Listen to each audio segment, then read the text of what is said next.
সিকদারের কাছে যাব। সৌরভ সিকদার, তার মানে 1 কোটি মানুষ সিদ্দিকুল্লাহর সাথে নেই, 1000 মানুষও যদি থাকে, আমার তো মনে হচ্ছে যে কিছু একটা গেম প্ল্যানে সিদ্দিকুল্লাহ চৌধুরী এভাবে একটা বার্তা দিল, নয়তো এরকম বার্তা কেন? মহিমদা, সবার আগে তো আমি হুমায়ুন সাহেবকে ধন্যবাদ দেব। আমার সাথে তার অন্য মতের বিরোধ থাকতে পারে, কিন্তু উনি সত্যি কথাটা সত্যি ভাবে বলেছেন যে মসজিদ তো সরানোর প্রভিশন আছে, সেটা যদি বাধা দান করে। এই কথাটাই তো আমরা এত বছর ধরে বলে আসছি। আমার এখানে একটা প্রশ্ন আছে। প্রশ্ন হচ্ছে, সিদ্দিকুল্লাহ সাহেব নামাজ পড়বেন, খুব ভালো কথা, উনি ধর্মপ্রাণ মুসলিম, খুব ভালো কথা। ওই এয়ারপোর্টের ভেতরের মসজিদটাতেই কেন তাকে নামাজ পড়তে হবে? কি উদ্দেশ্য আছে, কি এজেন্ডা আছে? ওই একটা মসজিদের নামাজ পড়তে বা মানে বাধা দেওয়াতে উনি এত ক্ষেপে যাচ্ছেন, ওইখানে যেতে ওনার ইন্টারেস্ট কি, সেটাও একটু কিন্তু ভেবে দেখতে হবে। কোনো উদ্দেশ্য আছে কি বিশেষ ওখানে এত হাই সিকিউরিটি জোনে গিয়ে নামাজ পড়া? দ্বিতীয় নম্বর হচ্ছে যে আজকে উনি ভুলে যাচ্ছেন যে যে দেশটাই থাকেন তার নাম ভারতবর্ষ, এবং এই রাজ্যটার নাম পশ্চিমবঙ্গ।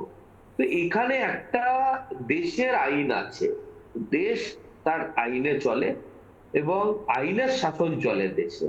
সেখানে উনি বারবার একটা অবান্তর যুক্তি দিয়ে যাচ্ছেন যে নাকি 3-4টে সংস্থার নাম করছে, তারা নাকি বলছে তাদের কাছে পারমিশন নিতে হবে।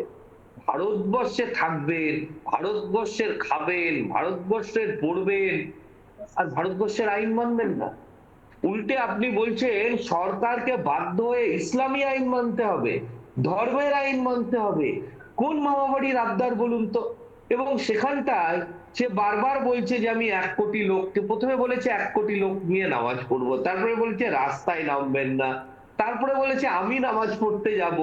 মানে এই ধর্মের কারবারটা উনি বন্ধ করুন। ওনার এই ধর্মের দোকান ছাড়া আর তো কোনো দোকান এখন চলছে না। যেখান থেকে বিধায়ক ছিলেন, মুসলিম মহল একটা সিট, সেখানে অব্দি মানুষ ওনাকে পরাজিত করে বাড়ি পাঠিয়ে দিয়েছে। এবং আরেকটা জিনিস, সিদ্দিকুল্লাহ চৌধুরী কিন্তু আমাদের সাথে শোতে লাইভ ছিলেন।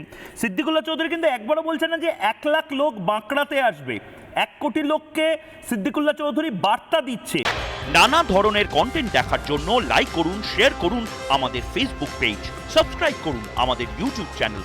পাশাপাশি অন্যান্য ব্রেকিং নিউজের জন্য অবশ্যই চোখ রাখুন রিপাবলিক বাংলায়।